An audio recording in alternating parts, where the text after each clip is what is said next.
Hi everyone, welcome to Dhanvita YouTube channel. ಇವತ್ತಿನ ನನ್ನ ವಿಡಿಯೋದಲ್ಲಿ ಟೊಮೆಟೊ ರಸಮ್ನ ಹೇಗೆ ಮನೆಯಲ್ಲೇ ಸಿಂಪಲ್ಲಾಗಿ ಮಾಡೋ ರೆಸಿಪಿನ ನಿಮ್ಮ ಜೊತೆ ಶೇರ್ ಮಾಡ್ಕೊತಾ ಇದ್ದೀನಿ. ಇವಾಗ ಮೊದಲಿಗೆ ಬಿಸಿನೀರು ಕಾಯೋದಕ್ಕೆ ಇಟ್ಟಿದ್ದೆ. ಆ ಬಿಸಿನೀರಿಗೆ ಸ್ವಲ್ಪ ಹುಣಸೆಹಣ್ಣ ನೆನೆಯೋದಕ್ಕೆ ಹಾಕ್ತಾ ಇದ್ದೀನಿ, ಸ್ವಲ್ಪ ಬೇಗ ನೆನೆಯುತ್ತೆ ಅಂತ ಅಷ್ಟೇ. ಈಗ ಒಂದು ಕಡೆಗೆ 1.5 ಸ್ಪೂನ್ ಆಗೋಷ್ಟು ಜೀರಿಗೆ ಹಾಕ್ಕೊಂಡಿದ್ದೀನಿ, ಒಂದು ಅರ್ಧ ಸ್ಪೂನ್ ಆಗೋಷ್ಟು ಮೆಣಸು ಹಾಕ್ಕೊಂಡಿದ್ದೀನಿ. ಇದನ್ನೆಲ್ಲ ಎಣ್ಣೆ ಹಾಕ್ತಲೇ ಫುಲ್ ನೀಟಾಗೆಲ್ಲ ಫ್ರೈ ಮಾಡ್ಕೊಬೇಕಾಗುತ್ತೆ. ಅದು ಕಲರ್ ಎಲ್ಲ ಚೇಂಜ್ ಆಗುತ್ತಲ್ಲ, ಅಲ್ಲಿವರೆಗೂ ಫುಲ್ ನೀಟಾಗೆಲ್ಲ ಫ್ರೈ ಮಾಡ್ಕೊಬೇಕು. ನೆಕ್ಸ್ಟ್ ಒಂದು ಚಿಕ್ಕ ಜಾರ್ಗೆ ಒಂದು ಗಡ್ಡೆ ಬೆಳ್ಳುಳ್ಳಿ ಇರುತ್ತಲ್ಲ, ಒಂದು ಗಡ್ಡೆ ಬೆಳ್ಳುಳ್ಳಿ ಫುಲ್ ತೊಗೊಂಡಿದ್ದೀನಿ. ಜೀರಿಗೆ ಮೆಣಸೆಲ್ಲ ಹುರಿದಿಟ್ಟಿದ್ವಲ್ಲ, ಅದನ್ನು ಕೂಡ ಹಾಕ್ಕೊತಾ ಇದ್ದೀನಿ. ಜೊತೆಗೆ ಒಂದು 2-3 ಸ್ಪೂನ್ ಆಗೋಷ್ಟು ತೆಂಗಿನಕಾಯಿ ತುರಿ, ಇಷ್ಟನ್ನು ಹಾಕಿ ಫುಲ್ ಸಣ್ಣದಾಗಿ ಪೇಸ್ಟ್ ಮಾಡ್ಕೊಬೇಕಾಗತ್ತೆ.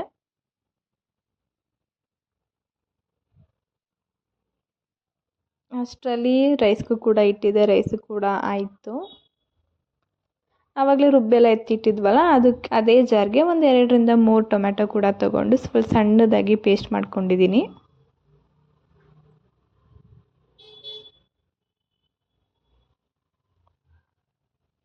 ಇವಾಗ ನೋಡ್ತಿದ್ದೀರಲ್ಲ, ಅದು ಪೇಸ್ಟ್ ಕೂಡ ರೆಡಿ ಆಗಿದೆ. ಇವಾಗ ಒಂದು ಕಡಾಯಿ ತೊಗೊಂಡಿದ್ದೀನಿ. ಒಂದು ಕಡೆಗೆ ಒಂದು 2-3 ಸ್ಪೂನ್ ಆಗೋಷ್ಟು ಆಯಿಲ್ ಹಾಕ್ಕೊಂಡಿದ್ದೀನಿ. ಅದಕ್ಕಾದ್ಮೇಲೆ ಸಾಸಿವೆ, ಜೀರಿಗೆ, ಕರಿಬೇವಿನ ಸೊಪ್ಪು ಮತ್ತು ಒಣಮೆಣ್ಸಿನ್ಕಾಯಿ ಹಾಕ್ಕೊಂಡಿದ್ದೀನಿ. ನಾವೆಲ್ಲ ರುಬ್ಬಿ ಎತ್ತಿಟ್ಕೊಂಡಿದ್ವಲ್ಲ ಪೇಸ್ಟು, ಅದನ್ನು ಕೂಡ ಎಲ್ಲ ಸೇರಿಸಿ ನೀಟಾಗೆಲ್ಲ ಫ್ರೈ ಮಾಡ್ಕೊತಾ ಇದ್ದೀನಿ. ಅದೆಲ್ಲ ನೀಟಾಗಿ ಹಸಿ ವಾಸನೆ ಎಲ್ಲ ಹೋಗೋವರೆಗೂ ನೀಟಾಗಿ ಫ್ರೈ ಮಾಡಿಕೊಂಡು, ಅದು ಕನ್ಸಿಸ್ಟೆನ್ಸಿಗೆ ಎಷ್ಟು ಬೇಕೋ ಅಷ್ಟು ನೋಡಿಕೊಂಡು ನೀರು ಕೂಡ ಹಾಕ್ಕೊಬೇಕಾಗುತ್ತೆ.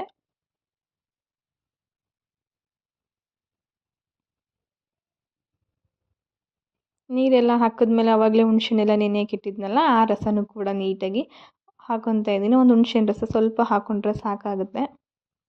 ಹುಣ್ಸೆಹಣ್ಣು ರಸ ಎಲ್ಲ ಹಾಕ್ಕೊಂಡ್ಮೇಲೆ ನಮ್ಮ ರುಚಿಗೆ ತಕ್ಕಷ್ಟು ಎಷ್ಟು ಉಪ್ಪು ಬೇಕಾಗುತ್ತೆ ಅಷ್ಟು ಉಪ್ಪನ್ನು ಕೂಡ ಹಾಕ್ಕೊತಾ ಇದ್ದೀನಿ.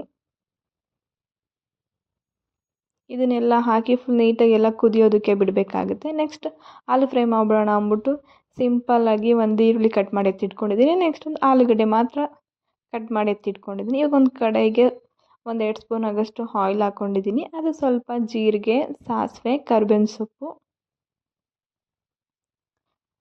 ಹಾಕ್ಕೊಂಡಿದ್ದೀನಿ. ಮತ್ತು ಒಂದು ಆನಿಯನ್ ಕಟ್ ಮಾಡಿ ಎತ್ತಿಟ್ಟಿದ್ನಲ್ಲ, ಅದನ್ನು ಕೂಡ ಹಾಕ್ಕೊತಾ ಇದ್ದೀನಿ. ನೆಕ್ಸ್ಟ್ ಈಗ ಆಯಿಲಲ್ಲೆಲ್ಲ ನೀಟಾಗಿ ಆನಿಯನ್ ಎಲ್ಲ ಫ್ರೈ ಆದಮೇಲೆ ಆಲೂಗಡ್ಡೆ ಕಟ್ ಮಾಡಿ ಎತ್ತಿಟ್ಟಿದ್ನಲ್ಲ, ಅದನ್ನು ಕೂಡ ಹಾಕ್ಕೊತಾ ಇದ್ದೀನಿ. ಅದನ್ನೆಲ್ಲ ಫುಲ್ ನೀಟಾಗೆಲ್ಲ ಫ್ರೈ ಮಾಡಬೇಕು. ಅದು ಸ್ವಲ್ಪ ಅರಿಶಿನದ ಪುಡಿ ಹಾಕ್ಕೊತಾ ಇದ್ದೀನಿ. ಒಂದು ಚಿಟಿಕೆ ಹಾಕ್ಕೊಂಡ್ರೆ ಸಾಕು. ಮತ್ತು ಚಿಲ್ಲಿ ಪೌಡರ್ ಹಾಕಿದ್ರೆ ಫುಲ್ ನೀಟಾಗಿ ಸಣ್ಣ ಉರಿಲೇ ಬೇಯಿಸಿದ್ರೆ ಆಲೂ ಫ್ರೈ ಕೂಡ ರೆಡಿ ಆಗುತ್ತೆ. ಆವಾಗಲೇ ಎಲ್ಲ ಫುಲ್ ನೀಟಾಗೆಲ್ಲ ಕುದಿ ಬಂದಿತ್ತೆಲ್ಲ ಬೇಯಕ್ಕಿಟ್ಟಿದ್ವಲ್ಲ ಟೊಮೆಟೊ ರಸಮ್ ಎಲ್ಲ ಫುಲ್ ನೀಟಾಗೆಲ್ಲ ರೆಡಿಯಾಗಿದೆ. ನೀವು ಒಂದ್ಸಲ ಮನೇಲಿ ಟ್ರೈ ಮಾಡಿ ನೋಡಿ. Thank you.